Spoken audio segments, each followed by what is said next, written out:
Welcome to Success Academy's YouTube channel. നമ്മൾ നോക്കാൻ പോകുന്നത് SSC എക്സാമുകൾക്ക് പൊതുവേ ചോദിക്കാറുള്ള ജനറൽ അവയർനെസ്സിലെ ഏറ്റവും ഇമ്പോർട്ടൻ്റ് ആയിട്ടുള്ള ഒരു ടോപ്പിക്കാണ് ഇന്ത്യൻ പോളിറ്റി. ഇന്ത്യൻ പോളിറ്റിയിൽ പൊതുവേ ചോദിച്ചു വരുന്ന കുറച്ച് ഇമ്പോർട്ടൻ്റ് ആയിട്ടുള്ള ഫാക്ട്സ് നമുക്ക് നോക്കാം. First, union and it's territory. അതായത് റീസെൻറ്റ് കറണ്ട് അഫയേഴ്സും കൂടി ഇൻകോർപ്പറേറ്റ് ചെയ്തിട്ടാണ് നമ്മൾ ഇമ്പോർട്ടൻറ്റ് ഫാക്ട്സ് ഇൻക്ലൂഡ് ചെയ്തിരിക്കുന്നത്. റീസെൻ്റായിട്ട് നിങ്ങളെല്ലാം കേട്ടിട്ടുള്ള ഒരു ടോപ്പിക് ആയിരിക്കും ഇന്ത്യ ഓർ ഭാരത്, അല്ലെങ്കിൽ ഇന്ത്യയുടെ നെയിം ഇന്ത്യ എന്നോ ഭാരത് എന്നോ.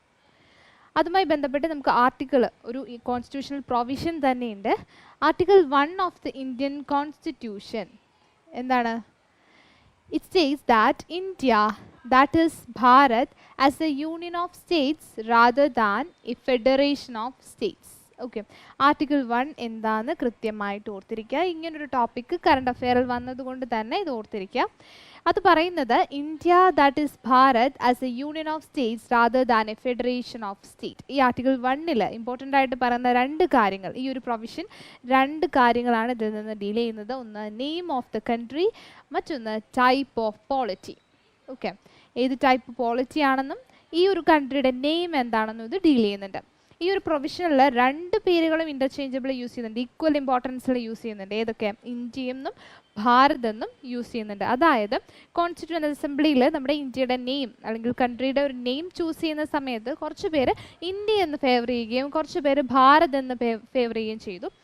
അപ്പോൾ അതിലൊരു സിംഗിൾ സൊല്യൂഷനിൽ എത്താൻ കഴിയാത്തത് കൊണ്ട് തന്നെ നമ്മൾ ഈ ഒരു കൺട്രീനെ അല്ലെങ്കിൽ നമ്മുടെ ഡൊമിനിയൻ കൺട്രീനെ ഇന്ത്യ എന്നോ ഭാരത് എന്നോ നമുക്ക് വിളിക്കാമെന്ന് ഒരു പ്രൊവിഷൻ കൊടുക്കുകയായിരുന്നു. അതുകൊണ്ട് തന്നെ ഇത് രണ്ടും ഈക്വലി ഇമ്പോർട്ടൻ്റ് ആയിട്ട് അല്ലെങ്കിൽ ഇൻ്റർചേഞ്ചബിളി നമുക്ക് യൂസ് ചെയ്യാൻ പറ്റുന്ന നെയിമാണ്. ദെൻ ടൈപ്പ് ഓഫ് പോളിറ്റി പറയാനാണെങ്കിൽ ഡോക്ടർ BR അംബേദ്കർ അദ്ദേഹത്തിൻ്റെ അഭിപ്രായ പ്രകാരം ഇതിൽ ഫെഡറേഷൻ ഓഫ് സ്റ്റേറ്റ്സ് എന്നുണ്ട്, യൂണിയൻ ഓഫ് സ്റ്റേറ്റ്സ് എന്നുള്ള ഫ്രേസും ഉണ്ട്. രണ്ട് ഫ്രേസ് ഉണ്ട്. ഇതിൽ ഏറ്റവും ഇമ്പോർട്ടൻ്റ് അല്ലെങ്കിൽ ഈ ഒരു സ്റ്റേറ്റ്മെൻറ്റിൽ നമ്മൾ പ്രിഫറൻസ് കൊടുക്കേണ്ടത് ഏത് സ്റ്റേറ്റ്മെൻറ്റിനാണ്? യൂണിയൻ ഓഫ് സ്റ്റേറ്റ്സ് എന്ന് പറയുന്ന ഫ്രേസിനാണെന്നാണ് പറയുന്നത്. കാരണം എന്താണ് യൂണിയൻ ഓഫ് സ്റ്റേറ്റ് കൊണ്ട് മീൻ ചെയ്യുന്നത്? It means the Indian federation is not the result of an agreement among the states. അതായത് ഇന്ത്യൻ ഫെഡറേഷൻ അല്ലെങ്കിൽ ഇന്ത്യൻ ഫെഡറേഷൻ എങ്ങനെ ഫോം ചെയ്തതല്ല, ഇവിടെ കോൺസ്റ്റിറ്റ്യൂവൻ്റ് ആയിട്ടുള്ള ഡിഫറെൻറ്റ് സ്റ്റേറ്റുകൾ ഒരുമിച്ച് വന്ന് ഒരു എഗ്രിമെൻറ്റ് സൈൻ ചെയ്ത് ക്രിയേറ്റ് ചെയ്യപ്പെട്ട ഫെഡറേഷൻ അല്ല ഇന്ത്യൻ യൂണിയൻ എന്നാണ് പറയുന്നത്. മറിച്ച് the state have no right to secede from the federation. രണ്ടാമത്തെ കാര്യം, ഈ കോൺസ്റ്റിറ്റ്യൂൻ്റ് ആയിരിക്കുന്ന സ്റ്റേറ്റുകൾക്ക് ഈ ഒരു ഫെഡറേഷനിൽ നിന്ന് വിട്ടുപോകാനുള്ള റൈറ്റും ഇത് നൽകുന്നില്ല. അതുകൊണ്ട് തന്നെ ഇത് ഫെഡറേഷൻ ഓഫ് സ്റ്റേറ്റ് എന്നതിലുപരി എന്ത് തന്നെയാണ്? യൂണിയൻ ഓഫ് സ്റ്റേറ്റ് തന്നെയാണ്. ഓക്കെ, ഈ ഒരു യൂണിയൻ എന്ത് നേച്ചറിലുള്ളതാണ്? ഇൻഡിസ്ട്രക്റ്റബിൾ നേച്ചറിലാണ്, ഒരിക്കലും തകർക്കാൻ പറ്റില്ല. കാരണം ഈ ഒരു യൂണിയനിൽ കംപ്രൈസ് ചെയ്തിരിക്കുന്ന ഡിഫറെൻറ്റ് സ്റ്റേറ്റുകൾ എങ്ങനെയാണ്? ഒരിക്കലും സിസീഡ് ചെയ്യാനുള്ള റൈറ്റ് അവർക്ക് നൽകുന്നില്ല. അഡ്മിനിസ്ട്രേറ്റീവ് കൺവീനിയൻസിന് വേണ്ടി മാത്രമാണ് നമ്മൾ എന്ത് ചെയ്തിരിക്കുന്നത്? ഡിഫറെൻറ്റ് സ്റ്റേറ്റുകളായിട്ട് ഈ ഒരു യൂണിയനെ ഡിവൈഡ് ചെയ്തിരിക്കുന്നത്. മറിച്ച് ഇന്ത്യ എന്ന് പറയുന്നത് ഒരു സിംഗിൾ യൂണിയൻ ആണ്. ഓക്കെ, അതാണ് യൂണിയൻ ഓഫ് സ്റ്റേറ്റിൻ്റെ ഇമ്പോർട്ടൻസ്. അത് ഫെഡറേഷൻ ഓഫ് സ്റ്റേറ്റിനേക്കാൾ പ്രിഫറൻസ് കൊടുക്കേണ്ട ഒന്നാണ്. ഈ പറയുന്ന അമേരിക്കൻ ഫെഡറേഷൻ പോലെ അല്ല, മറ്റ് ഡിഫറെൻറ്റ് സ്റ്റേറ്റുകൾ ഒരുമിച്ച് വന്ന ഒരു അഗ്രിമെൻറ്റിൽ ഒപ്പിട്ടതിന് ശേഷം ഉണ്ടായതല്ല ഇന്ത്യ എന്നൊരു രാജ്യം, അല്ലെങ്കിൽ ഇന്ത്യ എന്ന യൂണിയൻ ഓഫ് സ്റ്റേറ്റ് എന്ന് നമ്മൾ വിളിക്കുന്നത്. ഓക്കെ, ദെൻ ആർട്ടിക്കിൾ 2 പറയുന്നത് എന്താണ്? Admission or establishment of new states. Admission or establishment of new states ആണ് ആർട്ടിക്കിൾ 2 പറയുന്നത്. യൂണിയൻ ആൻഡ് ഇറ്റ്സ് ടെറിട്ടറിയിൽ ആർട്ടിക്കിൾ 1 to 4 എന്ന് പറയുന്ന ആർട്ടിക്കിളെല്ലാം ഇതിൽ വരുന്നതാണ്. ഇത്രയാണ് ആർട്ടിക്കിൾ 1 to 4 ഇവിടെ വരുന്നതാണ്. 1 പറയുന്നത് തീർച്ചയായും അതിൻ്റെ നെയിമും എന്താണ്? ടൈപ്പ് ഓഫ് പോളിറ്റി, ഇന്ത്യയുടെ പോളിറ്റി എങ്ങനെയാണെന്ന് പറയുന്നു. ദെൻ ആർട്ടിക്കിൾ 2 പറയുന്നത് admission or establishment of new States. അതായത് പുതിയൊരു സ്റ്റേറ്റ് ഓൾറെഡി എക്സിസ്റ്റൻസിലുള്ളതല്ല, ഇന്ത്യയുടെ ഭാഗമായിട്ടുള്ളതല്ല, മറിച്ച് പുതിയൊരു ഏരിയ ഇന്ത്യയെ അഡ്മിറ്റ് ചെയ്യുന്നു, ഇന്ത്യയിലേക്ക് അല്ലെങ്കിൽ ഈ യൂണിയനിലേക്ക് അഡ്മിറ്റ് ചെയ്യുന്നു, അല്ലെങ്കിൽ പുതിയൊരു സ്റ്റേറ്റ് ആയിട്ട് എസ്റ്റാബ്ലിഷ് ചെയ്യുന്നു. അതുമായിട്ട് ബന്ധപ്പെട്ട കാര്യങ്ങൾ ഏതിലാണ്? ആർട്ടിക്കിൾ 2 പ്രൊവിഷൻ കൊടുത്തിരിക്കുന്നത്. ദെൻ ആർട്ടിക്കിൾ 3 ഏകദേശം ഇതുമായിട്ട് സിമിലർ ആണ്, പക്ഷേ സ്ലൈറ്റ് ഡിഫറൻസ് ഉണ്ട്. Formation of new States and alteration of areas, boundaries or names of existing States. ഇവിടെ ശ്രദ്ധിക്കേണ്ട കാര്യം, ഇവിടെയും പുതിയ സ്റ്റേറ്റ് ഫോർമേഷനാണ് പറയുന്നത്, അല്ലെങ്കിൽ സ്റ്റേറ്റ് ഫോർമേഷൻ എസ്റ്റാബ്ലിഷ്മെൻറ്റുകളാണ് പറയുന്നത്. പക്ഷേ കൊടുത്തിട്ടുണ്ട് ഓഫ് എക്സിസ്റ്റിംഗ് സ്റ്റേറ്റ്. ഇവിടെ എന്താണ്? New state. ഓൾറെഡി ഇന്ത്യയുടെ ഭാഗമല്ലാത്ത ഏരിയാസിനെ അഡ്മിറ്റ് ചെയ്യുന്നതും എസ്റ്റാബ്ലിഷ് ചെയ്യുന്നതുമാണ് ഇവിടെ പറയുന്ന ആർട്ടിക്കിൾ 2. എന്നാൽ ഓൾറെഡി എക്സിസ്റ്റൻസ് ഉള്ളത്, ഇന്ത്യയുടെ ഭാഗമായി എക്സിസ്റ്റൻസിലുള്ളതിൽ തന്നെ ബൗണ്ടറിയിൽ എന്തെങ്കിലും ഓൾട്രേഷൻ വരുത്തുക അല്ലെങ്കിൽ അതിൽ നിന്ന് ന്യൂ സ്റ്റേറ്റ്സ് കാർവ് ചെയ്യുക, ഇതൊക്കെ ഇതിൽ വരുന്നതാണ്? ആർട്ടിക്കിൾ 3 വരുന്നതാണ്. അപ്പോൾ ഇത്രയും ആർട്ടിക്കിൾ ഇമ്പോർട്ടൻ്റ് ആയിട്ട് ഓർത്തിക്കുക. ആർട്ടിക്കിൾ 1, 2, 3 യൂണിയൻ ആൻഡ് ടെറിട്ടറി, 4 കൂടി ഉണ്ട്. ഇമ്പോർട്ടൻ്റ് ആയിട്ട് നിങ്ങൾ ഓർത്തിരിക്കേണ്ടത് ആർട്ടിക്കിൾ 1 എന്ത് പറയുന്നു, 2 എന്ത് പറയുന്നു, 3 എന്ത് പറയുന്നു എന്നുള്ളതാണ്. യൂണിയൻ ഓഫ് സ്റ്റേറ്റ്സ് എന്നുള്ള ടേമിൻ്റെ മീനിങ് കൂടി ഓർക്കാം. ആൻഡ് ഓൾസോ ഇത് കറണ്ട് അഫയേഴ്സിൽ വന്നൊരു ടോപ്പിക്കാണ് എന്ത്, ഇന്ത്യ ദാറ്റ് ഈസ് ഭാരത് എന്നുള്ള ഒരു കോൺട്രവേഴ്സി ഇവിടെ വന്നതാണ്. അപ്പോൾ അതുകൊണ്ട് അതുകൂടി ശ്രദ്ധിക്കുക. നെക്സ്റ്റ് ഇന്ത്യൻ പോളിറ്റിയിൽ ഇമ്പോർട്ടൻ്റ് ആയിട്ട് നമ്മൾ കണക്കാക്കുന്ന ഒരു ടോപ്പിക്കാണ് സിറ്റിസൺഷിപ്പ് എന്നുള്ളത്. സിറ്റിസൺഷിപ്പ് എന്ന് പറയുമ്പോൾ ഒരു രാജ്യത്തിലെ നമ്മൾ ആൾക്കാർ അല്ലെങ്കിൽ ഡിഫറെൻറ്റ് പീപ്പിൾസ് ഉണ്ടാവും. ഈ പീപ്പിളിനെ നമ്മൾ എന്ത് പറയും? സിറ്റിസൺസ് എന്ന് വിളിക്കും. ഒരു രാജ്യത്തിൻ്റെ സിറ്റിസണായി മാറുന്നത് എപ്പോഴാണ്? ആ ഒരു രാജ്യത്തിൻ്റെ സിറ്റിസൺഷിപ്പ് അവർ നേടുന്നത് കൊണ്ടാണ്. ഓക്കെ, ഈ സിറ്റിസൺഷിപ്പ് നേടാനും നഷ്ടപ്പെടുത്താനും പല വഴികളും നമുക്കുണ്ട്. അത് ഓരോ രാജ്യങ്ങളും അത് കൃത്യമായിട്ട് അവരുടെ കോൺസ്റ്റിറ്റ്യൂഷനിൽ മെൻഷൻ ചെയ്തിട്ടുണ്ടാവും. അപ്പോൾ അല്ലെങ്കിൽ അതിന് കൃത്യമായ നിയമങ്ങൾ ഓരോ രാജ്യങ്ങളിലും ഉണ്ടാവും. അപ്പോൾ സിറ്റിസൺ, ഒരു രാജ്യത്തെ ആൾക്കാരെ നമുക്ക് ബേസിക്കലി സിറ്റിസൺ എന്നോ അല്ലെങ്കിൽ ഏലിയൻസ് എന്നോ വിളിക്കാം. അല്ലെങ്കിൽ എന്നല്ല, രണ്ട് പാർട്ടും ഉണ്ടാവും. അതായത് ഒരു രാജ്യത്ത് സിറ്റിസൺ അല്ലെങ്കിൽ ഏലിയൻസ് ഇത് രണ്ടും ഉണ്ടാവാം. സിറ്റിസൺ എന്ന് പറഞ്ഞാൽ the people exactly who belong to this country, അല്ലെങ്കിൽ ഈ രാജ്യത്തിൻ്റെ സിറ്റിസൺഷിപ്പുള്ള ആൾക്കാരാണ് സിറ്റിസൺ. ദെൻ ഏലിയൻസ് എന്ന് പറഞ്ഞാൽ പുറത്തുനിന്നുള്ള ഫോറിനേഴ്സ് ആയിട്ടുള്ള ആൾക്കാർ ഏലിയൻസ് എന്ന് നമുക്ക് പറയാം. അതിൽ തന്നെ ഏലിയൻസിൽ 2 ടൈപ്പ് ഏലിയൻസ് ഉണ്ട്. ഏലിയൻസിൽ 2 ടൈപ്പ് ഉണ്ടാവാം. ഒന്ന്, നമ്മുടെ രാജ്യവുമായി ഫ്രണ്ട്ലി റിലേഷനിലുള്ള കൺട്രീസിലെ ആൾക്കാരാണ് എങ്കിൽ അതിനെ ഫ്രണ്ട്ലി ഏലിയൻസ് എന്നും, നമ്മുടെ രാജ്യവുമായി എനിമിറ്റി പുലർത്തുന്ന രാജ്യങ്ങളിലെ ആൾക്കാരാണെങ്കിൽ അതിന് എനിമി ഏലിയൻസ് എന്ന് പറയും. ഓക്കെ, അപ്പോൾ അത് ഓർത്തിരിക്കാം. സിറ്റിസൺ ഉണ്ട്, ഒരു രാജ്യത്തെ മുഴുവൻ ആൾക്കാരെ ഒന്നുകിൽ സിറ്റിസൺ ആവാം, ബാക്കി ആൾക്കാർ എങ്ങനെയാവാം? ഏലിയൻസ് ആവാം. അതിൽ തന്നെ ഫ്രണ്ട്ലി ഏലിയൻസ് ഉണ്ടാവും, എനിമി ഏലിയൻസ് ഉണ്ടാവും. ഓക്കെ, ഇനി നമുക്ക് ഇന്ത്യൻ കോൺസ്റ്റിറ്റ്യൂഷനിൽ ഇന്ത്യൻ സിറ്റിസൺഷിപ്പിനെ പറ്റി അല്ലെങ്കിൽ ഇന്ത്യൻ പീപ്പിളിൻ്റെ സിറ്റിസൺഷിപ്പിനെ പറ്റി ഡീൽ ചെയ്യുന്നത് പാർട്ട് 2 ആർട്ടിക്കിൾ 5 to 11 ആണ്. പാർട്ട് 2 ആർട്ടിക്കിൾ 5 to 11 ആണ്. ശ്രദ്ധിക്കുക, 5 to 11. അപ്പോൾ ആർട്ടിക്കിൾ 1 to 4 എവിടെയാണ് പറഞ്ഞത്? Article 1 to 4 union territory. Then 5 to 11 എവിടെയാണ്? സിറ്റിസൺഷിപ്പാണ്. ദെൻ ഈ ആർട്ടിക്കിളിൽ അല്ലെങ്കിൽ കോൺസ്റ്റിറ്റ്യൂഷനിൽ ഒരു പ്രൊവിഷൻ എന്ത് ചെയ്യുന്നുണ്ട്? empowers the parliament to enact a law to provide for such matters and any other matter relating to citizenship. സിറ്റിസൺഷിപ്പുമായിട്ട് ബന്ധപ്പെട്ട് എന്ത് കാര്യങ്ങളിലും റൂൾസ് ആൻഡ് റെഗുലേഷൻസ് അല്ലെങ്കിൽ ലോസ് ഇനാക്ട് ചെയ്യാനുള്ള അതോറിറ്റി ആർക്കാണ് നൽകിയിരിക്കുന്നത്? പാർലമെൻറ്റിനാണ് നൽകിയിരിക്കുന്നത്. ക്വസ്റ്റ്യൻ ചിലപ്പോൾ ചോദിക്കാം, ഓരോ സ്റ്റേറ്റിലും സ്റ്റേറ്റ് ലെജിസ്ലേച്ചറിനാണെന്നോ അങ്ങനെയൊക്കെ മാറ്റി തന്നെ നിങ്ങൾക്ക് സ്റ്റേറ്റ്മെൻറ്റ് തരാം. പക്ഷേ അല്ല, എന്തിനാണ്? പാർലമെൻറ്റിനാണ് ഈ ഒരു അതോറിറ്റി നൽകിയിരിക്കുന്നത്. അതിൻ്റെ ഭാഗമായിട്ട് അല്ലെങ്കിൽ ഈ പാർലമെൻറ്റ് ഈ പവർ യൂസ് ചെയ്തുകൊണ്ട് 1955 സിറ്റിസൺഷിപ്പ് ആക്ട് ഇനാക്ട് ചെയ്യുകയാണ്. സിറ്റിസൺഷിപ്പ് ആക്ട് ഇനാക്ട് ചെയ്തു. അപ്പോൾ ഈ സിറ്റിസൺഷിപ്പ് ആക്ടിൻ്റെ ഇമ്പോർട്ടൻ്റ് ആയിട്ടുള്ള കാര്യങ്ങൾ അല്ലെങ്കിൽ എങ്ങനെയാണ് ഇന്ത്യയിലെ ഒരു സിറ്റിസൺ അല്ലെങ്കിൽ ഒരു പേഴ്സൺ സിറ്റിസൺഷിപ്പ് അക്വയർ ചെയ്യുന്നത്, എങ്ങനെയാണ് ആ സിറ്റിസൺഷിപ്പ് ലൂസ് ചെയ്യുന്നത് എന്നുള്ള വേസ് ഒക്കെ പ്രിസ്ക്രൈബ് ചെയ്തിട്ടുള്ളത് എവിടെയാണ്? സിറ്റിസൺഷിപ്പ് ആക്ട് 1955 മറിച്ച് എവിടെയല്ല? ഇന്ത്യൻ കോൺസ്റ്റിറ്റ്യൂഷനിലല്ല. ശ്രദ്ധിക്കേണ്ട കാര്യം, അങ്ങനെ ചോദിക്കാറുണ്ട്. ഈ പറയുന്ന ഒരു ആൾ അല്ലെങ്കിൽ ഒരു വ്യക്തി ഇന്ത്യയിൽ ഇന്ത്യൻ സിറ്റിസൺഷിപ്പ് അക്വയർ ചെയ്യാനും അത് ലൂസ് ചെയ്യാനുള്ള ഡിഫറെൻറ്റ് വേസ് മെൻഷൻ ചെയ്തിട്ടുള്ളത് ഇന്ത്യൻ കോൺസ്റ്റിറ്റ്യൂഷനിലാണ് എന്ന് പറഞ്ഞാൽ അത് തെറ്റാണ്. കൃത്യമായി പറഞ്ഞാൽ എവിടെയാണ്? Citizenship act 1955. ഇതിൽ പ്രധാനമായിട്ടും സിറ്റിസൺഷിപ്പ് അക്വയർ ചെയ്യാനായിട്ട് 5 മാർഗ്ഗങ്ങളും അത് നഷ്ടപ്പെടുത്താനായിട്ട് അല്ലെങ്കിൽ നഷ്ടപ്പെടുന്നതിനായി 3 മാർഗ്ഗങ്ങളുമാണ് പറയുന്നത്. 5 ways of acquiring citizenship എന്ന് പറയുമ്പോൾ ഒന്നെങ്കിൽ by birth, then by descent, then by registration, then by naturalization and then incorporation of territory. By birth അതായത് ഈ ഒരു ഇന്ത്യൻ ടെറിട്ടറിയിൽ ബോൺ ചെയ്യുന്ന ഒരു വ്യക്തി തീർച്ചയായും ഓട്ടോമാറ്റിക്കലി അല്ലെങ്കിൽ അവരുടെ പേരൻസും ഇങ്ങനെ ഒരു കൺട്രിയിൽ ബോൺ ചെയ്യുമ്പോൾ എന്തായി മാറുന്നു? ഇവിടുത്തെ സിറ്റിസണായി മാറുന്നു. ദെൻ ബൈ ഡിസെൻറ്റ് ഇന്ത്യൻ പേരൻസിന് പുറത്തെവിടെയോലും ഇന്ത്യൻ ടെറിട്ടറിയിലോ പുറത്തോ ഒരു കുട്ടി ജനിക്കുകയാണെങ്കിൽ ഓട്ടോമാറ്റിക്കലി പേരൻസിൻ്റെ സിറ്റിസൺഷിപ്പ് അവർക്ക് ബിലോങ് ചെയ്യും. അതാണ് ബൈ ഡിസെൻറ്റ് എന്നുള്ളത്. ദെൻ ബൈ രജിസ്ട്രേഷൻ സെൻട്രൽ ഗവൺമെൻറ്റിന് അപ്ലൈ ചെയ്ത് അല്ലെങ്കിൽ അവിടെ രജിസ്ട്രേഷൻ ചെയ്ത് നമുക്ക് സിറ്റിസൺ ആവാം. ദെൻ സെൻട്രൽ ഗവൺമെൻറ്റിൽ നിന്ന് നാച്ചുറലൈസേഷൻ സർട്ടിഫിക്കറ്റ് അറ്റൈൻ ചെയ്ത് നമുക്ക് സിറ്റിസൺഷിപ്പ് നേടാം. ദെൻ ഒരു പെർട്ടിക്കുലർ ടെറിട്ടറി ഇന്ത്യൻ യൂണിയനുമായിട്ട് ഇൻകോർപ്പറേറ്റ് ചെയ്യുന്നതോടുകൂടി ആ ഏരിയയിലുള്ള ആളുകൾ ഓട്ടോമാറ്റിക്കലി ഇന്ത്യൻ സിറ്റിസൺഷിപ്പ് അക്വയർ ചെയ്യുന്നു. ഇതാണ് പ്രധാനമായിട്ടും 5 വേസ്. ഇൻ ഡെപ്ത് നിങ്ങൾ നോക്കേണ്ട കാര്യമില്ല. ഇത് നിങ്ങൾക്ക് വേണ്ടത് ഏതൊക്കെ തരത്തിൽ അല്ലെങ്കിൽ എത്ര രീതിയിൽ നമുക്ക് സിറ്റിസൺഷിപ്പ് അക്വയർ ചെയ്യാനായിട്ട് ഈ ആർട്ടിക്കിളിൽ മെൻഷൻ ചെയ്തിട്ടുണ്ട് എന്ന് അറിഞ്ഞു വെക്കുക. അതുപോലെ തന്നെ ഈ സിറ്റിസൺഷിപ്പ് ലോസ് ചെയ്യാനായിട്ട് 3 വഴികളാണ് പറയുന്നത്, 3 വേസ് ആണ് പറയുന്നത്. Then it is by renunciation, termination and deprivation.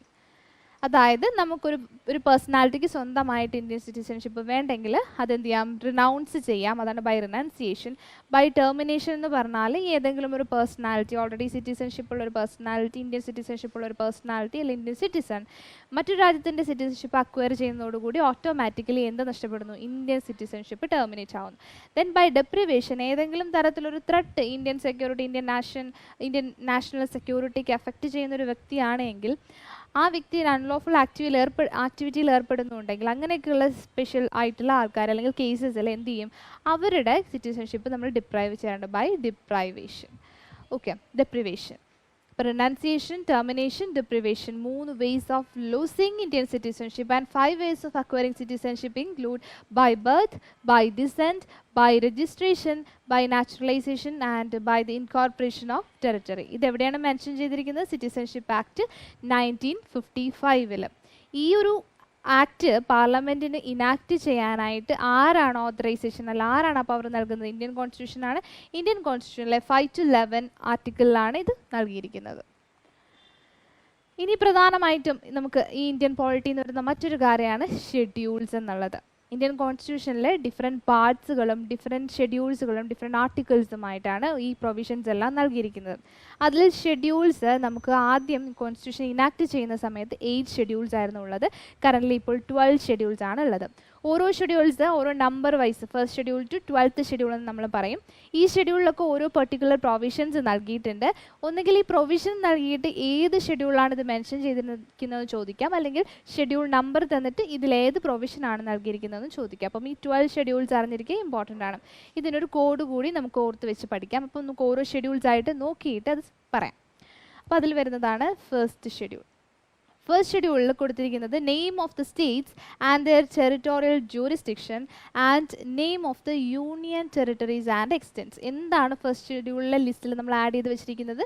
സ്റ്റേറ്റിൻ്റെ name, അവരുടെ territorial jurisdiction and name of the union territories and extent.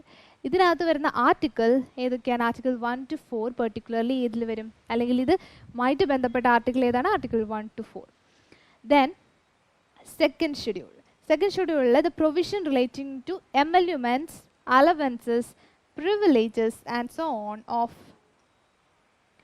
അതായത് ഡിഫറെൻറ്റ് ഓഫീസുകൾ നമ്മൾ കോൺസ്റ്റിറ്റ്യൂഷനിൽ പറഞ്ഞിട്ടുണ്ട്, ഡിഫറെൻറ്റ് പൊസിഷൻസുകൾ പറഞ്ഞിട്ടുണ്ട്. ഈ ഓഫീസുകൾ അക്വയർ ചെയ്യുന്ന സമയത്ത് ഇവർക്ക് ഒരുപാട് അലവൻസുകളും എമോല്യൂമെൻറ്റ്സും പ്രിവിലേജസും നൽകുന്നുണ്ടാവും. അതിൽ പ്രധാനപ്പെട്ട കുറച്ച് ഓഫീസുകളായിട്ടുള്ള ഈ പറയുന്നവയുടെ മാത്രം എമോല്യൂമെൻറ്റ്സ്, അലവൻസ്, പ്രിവിലേജസ് എവിടെ മെൻഷൻ ചെയ്തിട്ടുണ്ട്?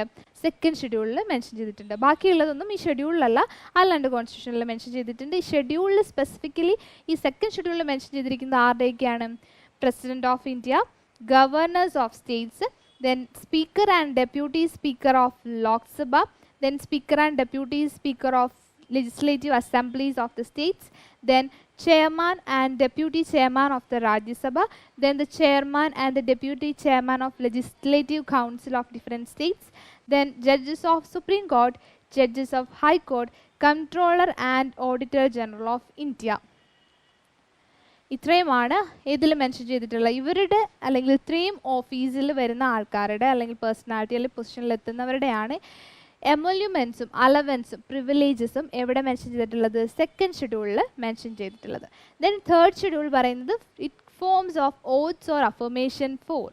അതായത് ഒരു പൊസിഷൻ അല്ലെങ്കിൽ ഒരു ഓഫീസ് ഏറ്റെടുക്കുന്നതിന് മുമ്പ് അവർ നൽകേണ്ട ഓത്ത്സ് ഓർ അഫർമേഷൻസ്, അത് ഈ പറയുന്ന ഇത്രയും പൊസിഷൻ അല്ലെങ്കിൽ ഓഫീസ് ഏറ്റെടുക്കുന്നവരുടെ മാത്രമാണ് ഇവിടെ പറയുന്നത് തേർഡ് ഷെഡ്യൂളിൽ എടുത്തു പറയുന്നത്. ആരുടെയൊക്കെയാണ് തേർഡ് ഷെഡ്യൂളിൽ പറയുന്നതെന്ന് ചോദിക്കാം, അല്ലെങ്കിൽ അതിൽ വരാത്തവരാരെന്നൊക്കെ ക്വസ്റ്റ്യൻ ഉണ്ടാവാം. അപ്പോൾ ഇത്രയും പേരുടെ അറിഞ്ഞിരുന്നാൽ നമുക്ക് എലിമിനേറ്റ് ചെയ്യാൻ ഈസി ആയിരിക്കും. അപ്പോൾ ഇതിൽ വരുന്നത് the union ministers, then candidate for election to the parliament, then candidate for election to the state legislature, then member of parliament, Supreme Court judges, Comptroller and Auditor General of India, state ministers, election of candidates to state legislature, then high court judges.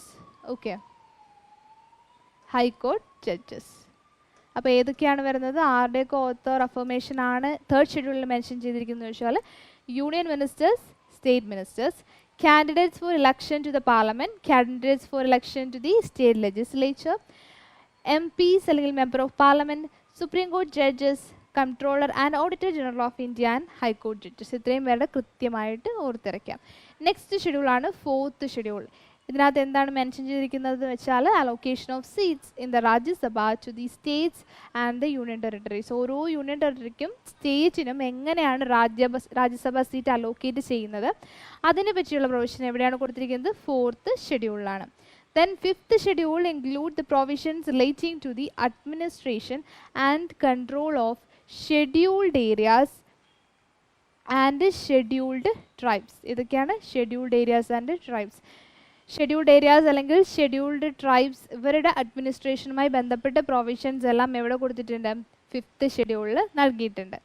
Then sixth schedule provisions relating to administration of tribal areas. Okay, tribal areas in the state of particularly തന്നിട്ടുണ്ട് Assam, Meghalaya, Tripura and Mizoram. ഇത്രയുമാണ് sixth ഷെഡ്യൂളിൽ പറയുന്നത്. അതായത് ഈ പറയുന്ന സ്റ്റേറ്റിൽ അല്ലെങ്കിൽ tribal ഏരിയാസിലെ administration എങ്ങനെ നടത്തണം എന്ന് പറയുന്ന അതുമായിട്ട് ബന്ധപ്പെട്ട പ്രൊവിഷൻസ് ഒക്കെ എവിടെ കൊടുത്തിരിക്കുന്നു, സിക്സ്ത് ഷെഡ്യൂളിൽ കൊടുത്തിരിക്കുന്നു. Then seventh schedule includes division of powers between the union and the states. അതായത് ഏതൊക്കെ മാറ്റേഴ്സിലാണ് അല്ലെങ്കിൽ എങ്ങനെയാണ് സ്റ്റേറ്റും നമ്മുടെ സെൻറ്ററും തമ്മിൽ പവർ ഡിവൈഡ് ചെയ്യുന്നത് എന്ന് മെൻഷൻ ചെയ്തിട്ടുള്ളത് എവിടെയാണ്, സെവൻത് ഷെഡ്യൂളിലാണ്. അല്ലെങ്കിൽ നമ്മുടെ ഇന്ത്യയുടെ ഒരു ഫെഡറൽ നേച്ചർ, അതായത് കംപ്ലീറ്റ് അഡ്മിനിസ്ട്രേഷൻ സെൻറ്ററിൽ കോൺസെൻട്രേറ്റഡ് ആണോ, അല്ല. സെൻറ്റർ ഉണ്ട്, അതിന് താഴെ ഡിഫറെൻറ്റ് സ്റ്റേറ്റിൻ്റെ അഡ്മിനിസ്ട്രേഷൻ ലീഡ് ചെയ്യാനായിട്ട് സ്റ്റേറ്റ് ഗവൺമെൻറ്റുകളുമുണ്ട്. ഒരു ഫെഡറൽ സിസ്റ്റം ഓഫ് ഗവൺമെൻറ് ആണ് ഇന്ത്യയിൽ ഫോളോ ചെയ്യുന്നത്. അതിൽ എങ്ങനെയാണ് ഈ പവർ ഡിവൈഡ് ചെയ്തിരിക്കുന്നത്, 3 ലിസ്റ്റുകളുടെ ടേമിലാണ് ഈ പവറുകൾ ഡിവൈഡ് ചെയ്തിരിക്കുന്നത്. List 1, list 2 and list 3. List 1 എന്ന് പറഞ്ഞാൽ യൂണിയൻ ലിസ്റ്റ്, അതായത് യൂണിയൻ ലിസ്റ്റിലെ ഓരോ സബ്ജക്റ്റുകൾ മെൻഷൻ ചെയ്തിട്ടുണ്ടെങ്കിൽ ആ ലിസ്റ്റിൽ വരുന്ന ഓരോ സബ്ജക്റ്റുകളിലും കംപ്ലീറ്റ് അതോറിറ്റി ആരായിരിക്കും, യൂണിയൻ ഗവൺമെൻറ് ആയിരിക്കും. ദെൻ ലിസ്റ്റ് 2 എന്ന് പറയുമ്പോൾ സ്റ്റേറ്റ് ലിസ്റ്റ്, അതിൽ സ്റ്റേറ്റ് ലിസ്റ്റിൽ വരുന്ന ഓരോ സബ്ജക്റ്റിലും കംപ്ലീറ്റ് അതോറിറ്റി ആരായിരിക്കും, സ്റ്റേറ്റ് ഗവൺമെൻറ് ആയിരിക്കും. ദെൻ ലിസ്റ്റ് 3 എന്ന് വെച്ചാൽ കൺകറൻറ്റ് ലിസ്റ്റാണ്. അതായത് സ്റ്റേറ്റിനും യൂണിയൻ ഗവൺമെൻറ്റിനും ഈക്വലി ഇമ്പോർട്ടൻ്റ് ആയിട്ട് എവിടെ ഉണ്ടാവും, കൺകറൻറ്റ് ലിസ്റ്റിലെ സബ്ജക്ട്സിൽ ഇൻ്റർഫിയർ ചെയ്യാം. പക്ഷേ when there is A clash, ഒരു ക്ലാഷ് വരികയാണെങ്കിൽ തീർച്ചയായും ആരുടെ ഒപ്പീനിയൻ ആയിരിക്കും ഇമ്പോർട്ടൻറ്റ്, യൂണിയൻ ഗവൺമെൻറ്റിൻ്റെ ഒപ്പീനിയൻ ആയിരിക്കും ഇമ്പോർട്ടൻ്റ് ആയിട്ട് വരിക. ബട്ട് രണ്ടു പേർക്കും സ്റ്റേറ്റ് ഗവൺമെൻറ്റിനും സെൻട്രൽ ഗവൺമെൻറ്റിനും ഇൻ്റർഫിയർ ചെയ്യാം, അല്ലെങ്കിൽ ഈ ഒരു സബ്ജക്റ്റിൽ എന്ത് ചെയ്യാം, അതോറിറ്റി ഉണ്ട്. അപ്പോൾ ഈ പറയുന്ന 3 ലിസ്റ്റുകൾ എവിടെയാണ്, സെവൻത് ഷെഡ്യൂളിലാണ് മെൻഷൻ ചെയ്തിട്ടുള്ളത്.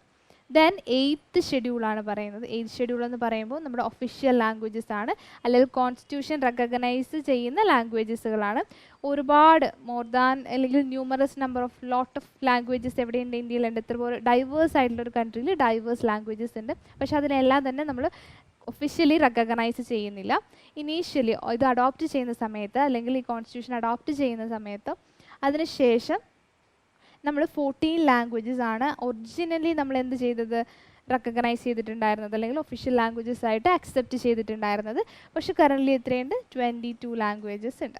അപ്പോൾ 8th schedule deals with official languages and 7th schedule deals with division of powers എന്നോ ലിസ്റ്റുകളെന്നോ അല്ലെങ്കിൽ ഫെഡറലിസം എന്നോ എങ്ങനെ വേണമെങ്കിലും നമുക്കതിനെ ഒരു സിംഗിൾ വാക്കിൽ ഉദ്ദേശിക്കാം.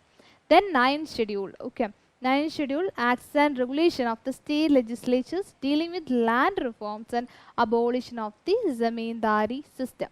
അതായത് ജമീന്ദാരി സിസ്റ്റം അബോളിഷനുമായിട്ട് ബന്ധപ്പെട്ടും ലാൻഡ് റിഫോംസുമായിട്ട് ബന്ധപ്പെട്ടിട്ടുള്ള റെഗുലേഷൻസ് മെൻഷൻ ചെയ്തിരിക്കുന്നത് എവിടെയാണ്, 9th ഷെഡ്യൂളിലാണ്. ഫസ്റ്റ് കോൺസ്റ്റിറ്റ്യൂഷണൽ അമെൻമെൻറ്റ് ആക്ട്, അതായത് നവംബർ 26, 1949 ഇത് അഡോപ്റ്റ് ചെയ്തതിന് ശേഷം നമ്മൾ ഫസ്റ്റ് കോൺസ്റ്റിറ്റ്യൂഷണൽ അമെൻമെൻറ്റ് നടത്തുന്നത് എപ്പോഴാണ്? 1951 ഈ 1951 അമെൻമെൻറ്റ് നടക്കുമ്പോൾ നമ്മൾ ആഡ് ചെയ്തതാണ് ഇത് 9th ഷെഡ്യൂൾ എന്ന് പറയുന്നത്. Then 10th ഷെഡ്യൂൾ പറയുന്നത് provisions relating to disqualification of members of the parliament and state legislatures on the ground of defection. അതായത് 10th ഷെഡ്യൂൾ പറയുന്നത് ഡിഫെക്ഷൻ എന്നുള്ള ടേം നോട്ട് ചെയ്ത് വയ്ക്കുക. അതായത് സ്റ്റേറ്റ് ലെജിസ്ലേച്ചറിലെയോ പാർലമെൻറ്റിലെയോ മെമ്പേഴ്സിനെ ഡിസ്ക്വാളിഫൈ ചെയ്യുന്നത് ഓൺ ദി ബേസിസ് ഓഫ്, അല്ലെങ്കിൽ ഡിഫെക്ഷൻ എന്നുള്ള കാരണത്തിൽ ഡിസ്ക്വാളിഫൈ ചെയ്യുന്നതുമായി ബന്ധപ്പെട്ടുള്ള പ്രൊവിഷൻ എവിടെയാണ് കൊടുത്തിരിക്കുന്നത്? 10th ഷെഡ്യൂളാണ്. Okay. Then 11th schedule specify the powers, authority and responsibilities of panchayats. Okay, പഞ്ചായത്തുമായിട്ട് ബന്ധപ്പെട്ട് പ്രൊവിഷൻ ആഡ് ചെയ്തിരിക്കുന്നത് 11th ഷെഡ്യൂളിലാണ്. അതുപോലെ തന്നെ 12th ഷെഡ്യൂളിൽ മുനിസിപ്പാലിറ്റീസുമായിട്ടുള്ള provision, that is specifies the powers, authority, responsibility of municipalities. Okay, അപ്പോൾ ഇതെങ്ങനെ, ഇപ്പം നമ്മൾ പറഞ്ഞത് ഏകദേശം 12 ഷെഡ്യൂൾസ് ഇവിടെ പറഞ്ഞിട്ടുണ്ട്. ഈ ഒരു 12 ഷെഡ്യൂൾസ് ഓർത്തിരിക്കുക എന്ന് പറയുന്നത്, ഓരോന്നും ഓർത്തിരിക്കുക എന്ന് പറയുന്നത് പെട്ടെന്ന് നമുക്ക് റീകളക്ട് ചെയ്യുന്ന രീതിയിൽ ഒരു കോംപ്ലക്സ് ടാസ്ക് ആയതുകൊണ്ട് നമുക്കൊരു കോഡ് വെച്ചിട്ട് പെട്ടെന്ന് പഠിക്കാം. അതായത് ഫസ്റ്റ് ഷെഡ്യൂളിൽ വന്നിട്ടുള്ള അതിലൊരു കീവേഡ് എടുക്കാം. നമ്മളിവിടെ എടുക്കുന്നത് ടെറിറ്റോറിയൽ ആണ്, അതുകൊണ്ട് ഇതിനെ ടി എന്ന് നമ്മൾ എടുക്കുന്നു. ദെൻ സെക്കൻഡ് ഷെഡ്യൂളിൽ നമ്മൾ പറഞ്ഞിട്ടുണ്ട് എമല്യൂമെൻറ്റ്സ്, അലവൻസസ്, പ്രിവിലേജസ് ആണ് പറയുന്നത്. എല്ലാ ഓഫീസിൻ്റെയും അല്ല, ചില ഓഫീസുകളുടെ, അത് നമ്മൾ ഓർത്തിരിക്കണം. അല്ലാണ്ട് സെക്കൻഡ് ഷെഡ്യൂളിൽ പെർട്ടിക്കുലർലി എന്താണ് പറയുന്നത് അറിയാൻ വേണ്ടിയിട്ട് എമല്യൂമെൻറ്റ്സിനെ നമുക്ക് നോട്ട് ചെയ്യാം. അതിൽ ഇ എടുക്കാം. ഓക്കെ, നമുക്കിപ്പോൾ ടി ആയി, ഇ ആയി. ദെൻ തേർഡ് ഷെഡ്യൂളിൽ പറയുന്നത് ഫോംസ് ഓഫ് ഓത്ത്സ് ആൻഡ് അഫർമേഷൻസ് ആണ്, അല്ലെങ്കിൽ ഓത്ത്സ് ഓർ അഫർമേഷൻ ആണ്. നമ്മളതിൽ അഫർമേഷൻ എടുക്കുകയാണ്. ദെൻ അതിൽ എ എന്ന് പറയുന്ന ലെറ്റർ നമ്മൾ നോട്ട് ചെയ്യുകയാണ്. അപ്പോൾ ടി, ഇ, എ.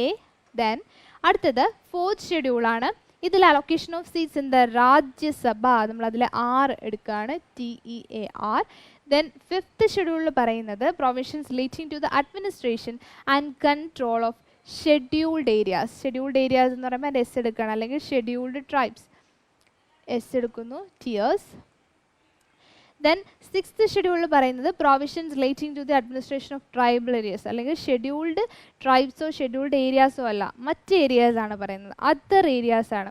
അതുകൊണ്ട് തന്നെ നമുക്ക് തൽക്കാലം അതിനെ അതർ ഏരിയാസ് എന്നുള്ളൊരു കീവേഡ് കൊടുത്തിട്ട് നമുക്കതിൻ്റെ ഈ ഒരു ലെറ്റർ എടുക്കാം. ഏതെടുക്കാം? O എടുക്കാം. ഓക്കെ.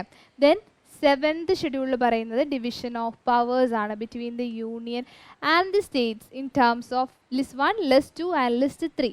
അപ്പോൾ ഈ ഡിവിഷൻ ഓഫ് പവേഴ്സ് എന്ന് പറഞ്ഞാൽ നമ്മൾ പറഞ്ഞു ഫെഡറലിസം അല്ലെങ്കിൽ ഫെഡറൽ നേച്ചറാണ് അത് കാണിക്കുന്നതെന്ന് പറഞ്ഞു. അതുകൊണ്ട് നമുക്കിതിനെ ഡിവിഷൻ ഓഫ് പവേഴ്സിനെ ഫെഡറലിസം അല്ലെങ്കിൽ ഫെഡറൽ നേച്ചർ ആയതുകൊണ്ട് തന്നെ അതിൻ്റെ F എടുക്കാം നമുക്ക്. Okay, tears of. Then 8th ഷെഡ്യൂളിൽ ഒഫീഷ്യൽ ലാംഗ്വേജസ് ആണ് പറയുന്നത്, അതിൻ്റെ O എടുക്കുകയാണ്. ദെൻ ഒരു O കിട്ടിയിരിക്കുന്നു. ദെൻ 9th ഷെഡ്യൂളിൽ പറയുന്നത് land reforms and abolition of zamindari system, അതിലെ ലാൻഡ് റിഫോംസിൻ്റെ L നമ്മൾ എടുക്കുകയാണ്, L. ദെൻ 10th ഷെഡ്യൂൾ പറയുന്നത് എന്താണ്? സ്റ്റേറ്റ് ലെജിസ്ലേച്ചറിലെയും പാർലമെൻറ്റിലെയും മെമ്പേഴ്സിനെ ഡിസ്ക്വാളിഫൈ ചെയ്യുന്ന provisions on the ground of defection. ശ്രദ്ധിക്കേണ്ട കാര്യം, on the ground of defection. അപ്പോൾ അതിൽ D നമ്മൾ എടുക്കുകയാണ്, D. ദെൻ 11th ഷെഡ്യൂൾ പറയുന്നത് പഞ്ചായത്ത്സ്, അതിൻ്റെ P. ദെൻ 12th ഷെഡ്യൂളിൻ്റെ മുനിസിപ്പാലിറ്റീസ്, അതിൻ്റെ M, PM. നമ്മളപ്പോൾ നോക്കുകയാണെങ്കിൽ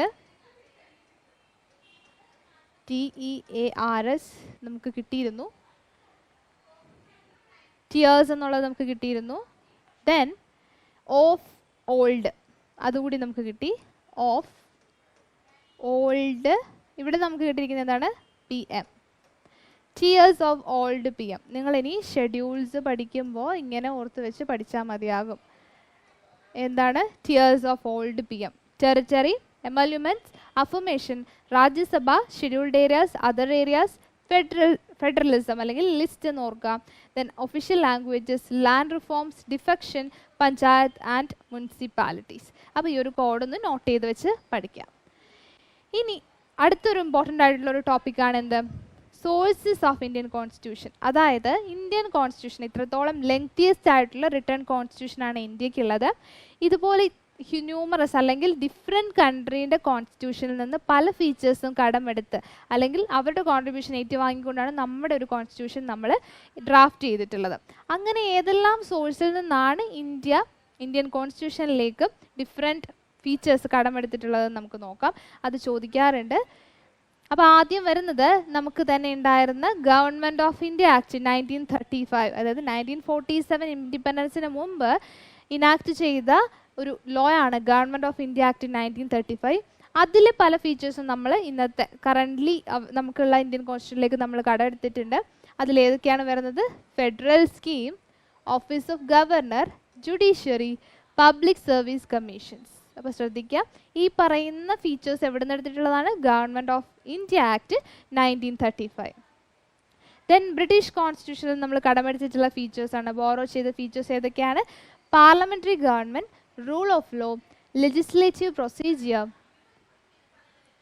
single citizenship, cabinet system, prerogative writs, parliamentary privileges, bicameralism. അപ്പോൾ ഓരോ കൺട്രിയുടെയും അല്ലെങ്കിൽ ഏതൊക്കെ കൺട്രിയിൽ നിന്ന് ഏതൊക്കെ ഫീച്ചേഴ്സ് നമ്മൾ ബോറോ ചെയ്തിട്ടുണ്ടെന്ന് കൃത്യമായിട്ട് ഓർത്തിരിക്കാം. Then US fundamental rights, independence of judiciary, judicial review, impeachment of president, removal of Supreme Court and High Court judges, post of vice president. ഇത്രയും US-ൽ നിന്ന് കടമെടുത്തിട്ടുള്ളതാണ്. Then from Australia, concurrent list, freedom of trade, commerce and intercourse, joint sitting of the two houses of the parliament. വളരെ important ആണ്. German കോൺസ്റ്റിറ്റ്യൂഷനാണ് നമ്മൾ Weimar constitution എന്ന് പറയാറുള്ളത്. Suspension of fundamental rights during emergency പീരീഡിൽ fundamental rights suspend ചെയ്യാന്നുള്ളൊരു feature German constitution അല്ലെങ്കിൽ Weimar കോൺസ്റ്റിറ്റ്യൂഷനിൽ നിന്ന് എടുത്തിട്ടുള്ളതാണ്. USSR currently Russia. ദെൻ അവിടെ നമ്മൾ എടുത്തിട്ടുള്ളത് fundamental duties, ideals of justice and the preamble. Then ഫ്രാൻസിൽ നിന്ന് നമ്മൾ കടമെടുത്തിട്ടുള്ളത് republic and the ideals of liberty, equality and fraternity in the preamble. Then south African കോൺസ്റ്റിറ്റ്യൂഷനിൽ നിന്ന് ബോറോ ചെയ്തിട്ടുള്ളത് procedure for amendment of the constitution and election of members of Rajya Sabha. Then Japan constitution, Japanese കോൺസ്റ്റിറ്റ്യൂഷനിൽ നിന്ന് നമ്മൾ borrow ചെയ്തിട്ടുള്ളത് procedure established by law. Then Irish കോൺസ്റ്റിറ്റ്യൂഷന് borrow ചെയ്തിട്ടുള്ളതാണ് DPSP അല്ലെങ്കിൽ directive principles of state policy. Then nomination of members to Rajya Sabha and method of election of president. Then last one Canadian കോൺസ്റ്റിറ്റ്യൂഷനിൽ നിന്ന് borrow ചെയ്തിട്ടുള്ളത് federation with a strong centre, vesting of residuary powers in the centre and advisory jurisdiction of the supreme court. ഈ features ഓർത്തിരിക്കുക. ഓരോന്നും ഏത് കൺട്രിയിൽ നിന്നാണ് അല്ലെങ്കിൽ ഏത് കൺട്രിയുടെ കോൺസ്റ്റിറ്റ്യൂഷണൽ ഫീച്ചേഴ്സാണ് നമ്മൾ ബോറോ ചെയ്തിട്ടുള്ളതെന്ന് കൃത്യമായിട്ട് പറഞ്ഞ government of India act 1935, British constitution, US constitution, Australian, German constitution, USSR അല്ലെങ്കിൽ Soviet Russian constitution, then south African constitution, then from Japan, from Ireland and from Canada. ഇത്രയും കൺട്രിയിൽ നിന്ന് അല്ലെങ്കിൽ അവരുടെ കോൺസ്റ്റിറ്റ്യൂഷനിൽ നിന്ന് പല ഫീച്ചേഴ്സും നമ്മൾ ബോറോ ചെയ്തിട്ടുണ്ട്. ഇതെല്ലാം ഒരു ലിസ്റ്റ് ആക്കിയിട്ട് നോട്ട് ചെയ്ത് പഠിക്കാം. അപ്പോൾ ഇത് നമ്മൾ പാർട്ട് 1 വീഡിയോ ആണ്. ജനറൽ അവയർനെസ്സിൽ ഇന്ത്യൻ പോളിറ്റിയിൽ നിന്ന് യൂഷ്വലി ചോദിക്കാറുള്ള ഇമ്പോർട്ടൻ്റ് ആയിട്ടുള്ള ഫാക്ട്സ് ഇൻക്ലൂഡ് ചെയ്തിട്ടുള്ളത്. ഇനിയുള്ള വീഡിയോസ് കാണാനായിട്ട് തീർച്ചയായും നിങ്ങൾ ഈ ചാനൽ സബ്സ്ക്രൈബ് ചെയ്യുക. കൂടുതൽ വീഡിയോസിനായി ഈ ചാനൽ ഫോളോ ചെയ്യുക. Thank you.